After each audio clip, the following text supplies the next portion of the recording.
Frères et sœurs en Jésus-Christ, que la grâce et la paix du Seigneur Jésus soient avec chacun de vous. Je dis pour nous encore l'autre fois, c'est un grand privilège, c'est une grande opportunité que nous gagnons pour nous partager la parole de Dieu. À chaque fois que nous avons tel privilège, nous disons bon Dieu un grand merci, parce que pas rien capable de faire pour remplacer ça. Un seul bagage, c'est jouir et bénéficier tous les privilèges que bon Dieu ban nous.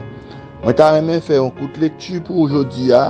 Nous joignons dans Philippiens chapitre 1, verset 3 au verset 6 pour la gloire de Dieu. Philippiens 1er, verset 3 à 6. Je rends grâce à mon Dieu de tout le souvenir que je garde de vous, ne cessant dans toutes mes prières pour vous tous de manifester ma joie au sujet de la part de vous. Prenez à l'évangile depuis le premier jour jusqu'à maintenant. Je suis persuadé que celui qui a commencé en vous cette bonne œuvre la rendra parfaite pour le jour de notre Seigneur et Sauveur Jésus-Christ. Thème étude d'aujourd'hui, c'est le Saint-Esprit achever l'œuvre rédemptrice du Christ.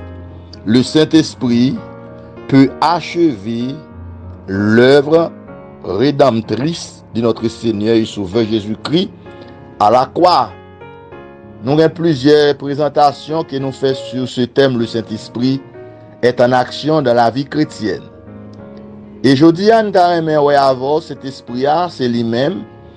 Bon Dieu mettait dans la vie nous pour achever, pour accomplir, pour terminer, pour finir l'œuvre de la rédemptrice de Christ commencée à la croix.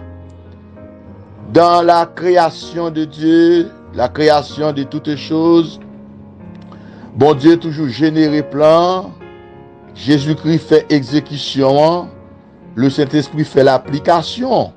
Les Christ mourit pour nous à la croix, pour le pardon de nos péchés, pour nous épargner de la perdition éternelle. Après avoir sauvé les croyants, ils remettent les bails Saint-Esprit pour Saint-Esprit capable achever le travail là, parce que à la croix de Christ, le travail là pas fini net. Reste travail là pour continuer avec le Saint-Esprit. Ça faut pas Jésus fait promesse Saint-Esprit à disciples dans Actes chapitre 1 verset 8, et 10 jours après Jésus finit retourner encore dans le ciel dans la gloire.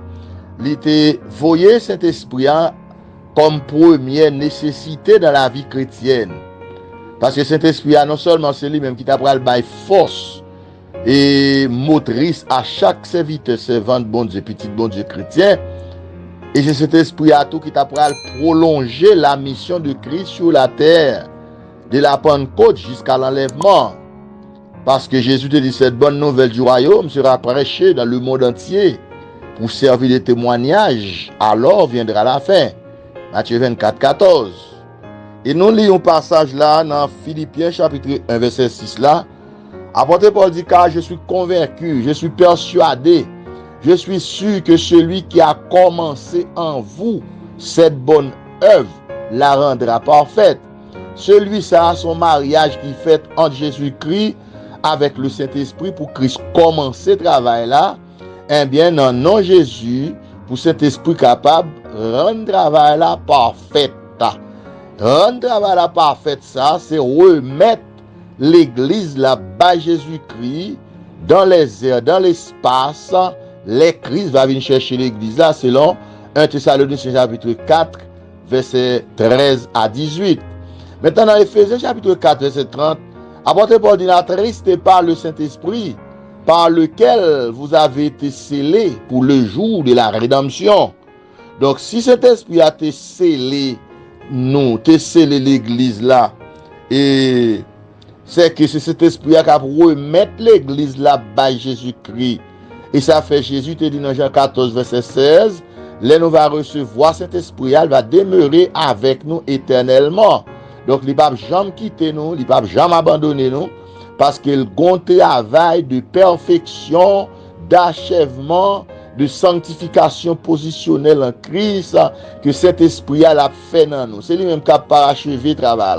C'est lui-même qui a raffiné la vie. C'est lui-même qui a fait l'œuvre de la purification dans la vie chrétienne, pour purifier caractère, nous, pour purifier nature, nous, pour transformer nous, pour mettre nous à l'état de Dieu. Et bien, c'est ça que fait, c'est une puissance transformatrice et motrice dans la vie chrétienne. Dans 2 Corinthiens chapitre 7, verset 1er, apôtre Paul écrit les chrétiens de Corinthe, il dit: ayant donc de telles promesses, bien-aimés, purifions-nous de toute souillure de la chair et de l'esprit, en achevant notre sanctification dans la crainte de Dieu. Ça m'a mon soulier avec mon passage, ça c'est le verbe achever. C'est que pour un travail achevé, il faut le commencer. Depuis mon Dieu commence son travail, il a terminé, il a fini, il a fait arriver à la perfection. C'est que il y a un jour que la vie chrétienne nous a commencé.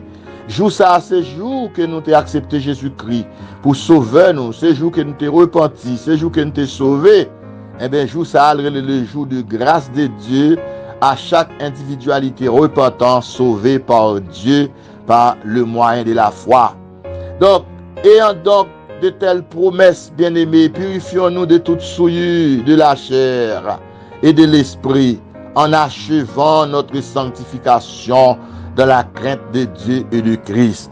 Donc cet esprit-là a fait un travail de perfection, un travail de purification, un travail de nettoyage, un travail puissant dans la vie PAM, dans la vie PAO.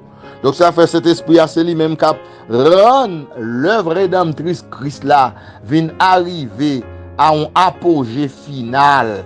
Et c'est le Seigneur, en connexion avec le Saint-Esprit, va descendre, sortir dans la gloire pour le capable recevoir toutes les multitudes d'âmes sauvées depuis le jour de la Pentecôte jusqu'au dernier moment par la puissance du Saint-Esprit.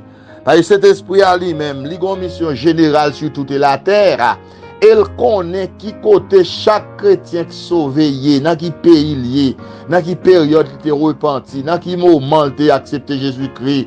Depuis le premier siècle à l'an 33 pour arriver à aujourd'hui en 2022.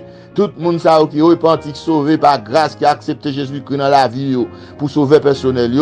Bon Dieu fait le don suprême de cet esprit qui habite et demeure dans yo et pour remettre toutes ces multitudes d'âmes par le Seigneur lorsqu'il va venir. Dans 1 Corinthiens chapitre 1er verset 22, tandis qui ça apôtre Paul dit, verset 21 au verset 22. Et celui qui nous a affermis avec vous en Christ et qui nous a oint, c'est Dieu lequel nous a aussi marqué d'un sceau et a mis dans nos cœurs les arts de l'esprit. Donc, bon Dieu mettait dans le cœur nous les arts de l'esprit. Il scellait nous de son sceau spécial. Nous sommes appartenus à Dieu. Nous sommes la propriété de Dieu. Nous sommes le peuple de Dieu. Nous sommes la race de Dieu. Nous sommes les enfants de Dieu parce que nous avons reçu de Dieu la puissance du Saint-Esprit et c'est l'œuvre rédemptrice que Saint-Esprit l'a achevé, l'a accompli dans la vie de tout le monde qui croit dans Jésus-Christ. Donc, comme ça, je souhaite que bon Dieu va toujours accompagner ou toujours bénir parce qu'il mettait dans la vie la consolation du Saint-Esprit, la présence du Saint-Esprit pour capable qu'un en espérance, qu'un beau dans la foi au dernier moment pour le remettre au bas Jésus-Christ. Quoique bon Dieu va toujours continuer bénir pour puissance bon Dieu toujours été agi dans la vie jusqu'à son retour personnel avant longtemps. C'était frère, pasteur, ami, Camille Edouard, serviteur du Dieu vivant Haïti qui a dit Maranatha.